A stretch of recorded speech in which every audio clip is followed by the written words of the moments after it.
ulanga nguye umagonya wesitshaba, nguye obegcina intandane abaswelayo lalabanye sithi ngabantwana besihlangu abayabe bethunjiwe. Ezalwa ke ulanga lo uDubindlela ezalwa nguSomtsabi. uSomtsabi nguye ozalwa nguSisweswe, uSisweswe ezalwa nguThanyana. Yilo uhlonhlo lwabo. Bese siza ngapha ngaphansi uDakamela nguye umnini buduna lebizo lakhe. Njengoba ngithilo laba ngamanqagwana engamanqagwana nje abekozwa ngandaba obephethwe ngumbiko kaMadlengi uMasuku umkhwenyana wenkosi uMzilikazi obethethe uZinkabi.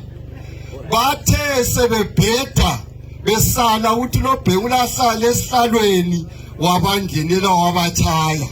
Njengoba sikwazi hayi waqina efile umbiko kaMadlengi. Kwachitheka ke uzwa ngandaba.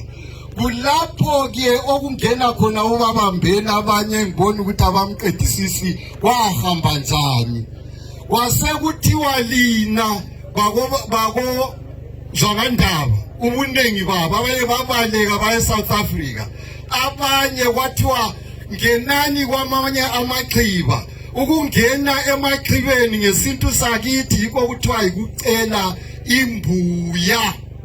Umntaka Dakamela wasesiba ngucela imbuyi. Thina akithi amabizo ayengagejwa engadojwa engcebethwini ayekhuluma ngesiga esehlileyo. Yikho ke uzabona uyise kaMyinga lwelimaziyo engucela imbuya ngoba basuka kozwa ngandaba esebhidliziwe. Abanye bayakhonale kwaFukieng, abanye badla imbuya. Laba abakoDakamela ke bona baya kobabambeni osempumalanga kwentabanyana isiphongo isidake lisibonayo laphana phakathi kukaNkenyane loNcwada imifula nguye ubabambeni. Kuthe ngaleso sikhathi ke sebekhona ngalo ubabambeni induna yakhona nguNungu uThebe. Lachitheka ilizwe ngesikhathi ke selichithekile. Kulapho uDakamela akhethwa khona uba yinduna, esiba yinduna yabantu eza labo bona ngo1914 basebelapha lezinye izinduna zeNkayi.